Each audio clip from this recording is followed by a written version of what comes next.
Hello students, आपका आपके education path channel पे स्वागत है। आई होप आप सब अच्छे होंगे।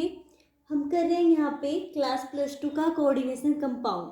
ठीक है, कोऑर्डिनेशन कंपाउंड ये जो चैप्टर है वो हम बहुत ही डिटेल में पढ़ेंगे। अगर आप नीट जेई या फिर DTRI+B की तैयारी कर रहे हैं केमिस्ट्री की, तो ये सबके लिए इम्पोर्टेंट है। आपको अगर एक बार कंसेप्ट समझ में आ जाता है, ठीक है, तो दोबारा समझने की ज़रूरत नहीं पड़ेगी कभी भी। तो आई होप मैंने बहुत कोशिश की है आप सभी को समझाने की। अगर आप कोऑर्डिनेशन कंपाउंड कंप्लीट चैप्टर करना चाहते हैं तो आप पीछे वाले वीडियो ज़रूर देखें। अब करते हैं हम स्टार्ट। तो सबसे पहले कोऑर्डिनेशन कंपाउंड उसमें हम करेंगे topic Werner theory of coordination compound. अब तक हमने आइसोमेरिज्म, नोमेनक्लेचर और इंट्रोडक्शन पार्ट किया है। आज हम करेंगे वर्नर थ्योरी। वर्नर एक साइंटिस्ट था जिसने क्या है, जो भी कोऑर्डिनेशन कंपाउंड है उनके अंदर कैसी बॉन्डिंग होती है उससे रिलेटेड क्या दी, उन्होंने एक थ्योरी दी थी। इसने क्या बताया कि कोई भी हमारे पास कोऑर्डिनेशन कंपाउंड है उसके अंदर दो टाइप की वैलेंसी होती है। उसके अंदर हमें पता है मेटल प्रेजेंट होती है। कोई भी कोऑर्डिनेशन कंपाउंड है, मेटल के अंदर दो टाइप की वैलेंसी होती है। एक होती है प्राइमरी वैलेंसी, एक होती है सेकेंडरी वैलेंसी। ठीक है, जो प्राइमरी वैलेंसी होती है ये होती है आयोनाइजेबल, जो सेकेंडरी होती है ही नॉन आयोनाइजेबल। अब देखेंगे प्राइमरी वैलेंसी कैसे निकालते हैं, किस मेटल की कितनी होती है। तो प्राइमरी वैलेंसी रिलेटेड होती है ऑक्सीडेशन स्टेट से। ठीक है, ऑक्सीडेशन स्टेट हम निकालेंगे मेटल की, तो जितनी भी ऑक्सीडेशन स्टेट आएगी, ऑक्सीडेशन स्टेट निकालने का मेथड बताया था। ऑक्सीडेशन स्टेट जितनी भी आएगी मेटल की, वही क्या है, उसकी प्राइमरी वैलेंसी।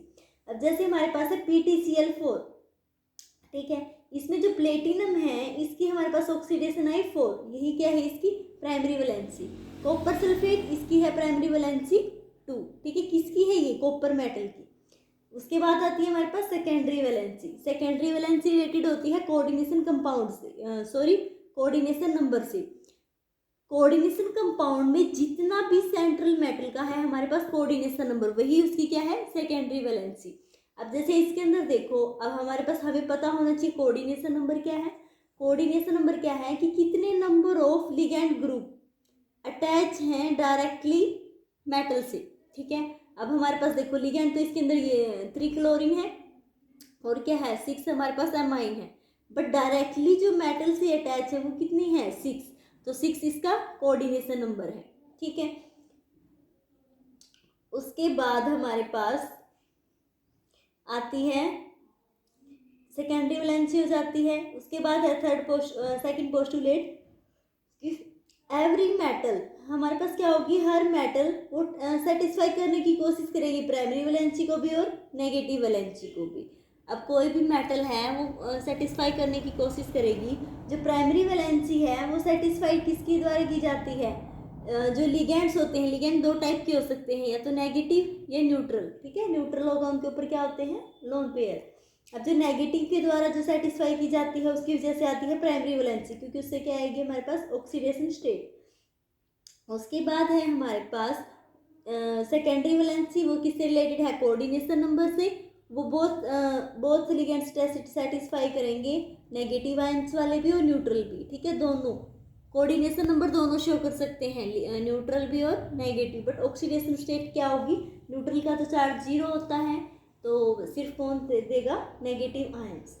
उसके बाद है जो लिगेंड होते हैं वो क्या करते हैं, सेटिस्फाई करते हैं सेकेंडरी वैलेंसी को। कैसे, जो लिगेंड्स हैं वो क्या करेंगे, एक फिक्स मैनर के अंदर हमारे पास स्पेस के अंदर वो अरेंज हो जाते हैं और हमें क्या मिलती है, एक फिक्स ज्योमेट्री। मान लीजिए 4 हैं हमारे पास लिगेंड, वो टेट्राहेड्रल भी ज्योमेट्री बना सकते हैं और स्क्वायर प्लेनर भी।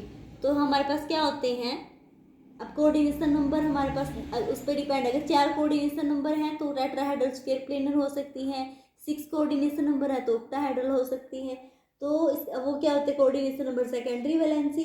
तो लिगेंड क्या करते हैं, सेटिस्फाई करते हैं सेकेंडरी वैलेंसी को ऑलवेज। ठीक है, क्योंकि वो क्या होते हैं, फिक्स पोजिशन के अंदर, स्पेस के अंदर एक डेफिनेट ज्योमेट्री देते हैं। बट जो सेकेंडरी वैलेंसी होती है वो नॉन डायरेक्शनल होती है। ठीक है, मेरी 3 पोस्टुलेट थे। अब एक एग्जाम्पल से समझते हैं हम, कैसे प्राइमरी वैलेंसी होती है, कैसे सेकेंडरी। अब अब जैसे हमारे पास एक एग्जाम्पल है cobalt NH3 6Cl3।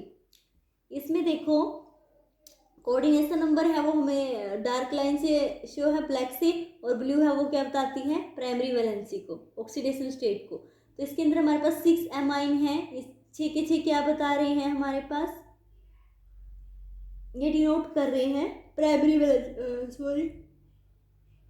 Secondary valency को, कोऑर्डिनेशन नंबर को। ठीक है, इसमें 6 कोऑर्डिनेशन नंबर है, डार्क लाइन है तो 6 इसके अंदर क्या है सेकेंडरी वैलेंसी, बट जो डॉटेड लाइन है ये तीनों क्लोरीन क्या शो कर रहे हैं प्राइमरी वैलेंसी को Cl3। अब इसके अंदर है 5 अमोनिया अमाइन है, ये पांचों के 5 अमाइन क्या कर रहे हैं प्राइमरी कोऑर्डिनेशन नंबर को बता रहे हैं, सेकेंडरी वैलेंसी बता रहे हैं। बट क्लोरीन देखो, एक क्लोरीन तो क्या कर रहा है हमारे पास,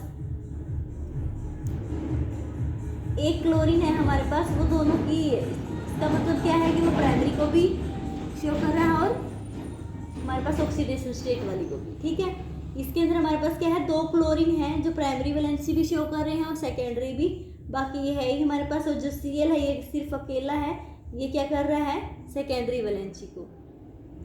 अब ये है हमारे पास ये तीनों की 3 क्लोरीन, इसके अंदर 6 कोऑर्डिनेशन नंबर है, 3 क्लोरीन है 3 एमाइन है। ठीक है, पर 3 कोऑर्डिनेशन नंबर NH3 की वजह से, 3 Cl की वजह से, और ऑक्सीडेशन स्टेट है वो Cl की वजह से भी आएगी। तुम क्या बोल सकते हैं कि Cl ऑक्सीडेशन स्टेट भी कर रहा है और कोऑर्डिनेशन नंबर भी शो कर रहा है, तो प्राइमरी और सेकेंडरी दोनों शो कर रहे हैं। तो ये थी हमारी Werner theory of coordination compound. I hope आपको समझ में आई होगी। अगर आपका कोई डाउट होता है तो बच्चे आप कमेंट करके पूछ सकते हैं। Thank you students for watching मी। अगर आपको वीडियो अच्छी लगती है तो प्लीज़ लाइक करें, सब्सक्राइब करें और शेयर करें।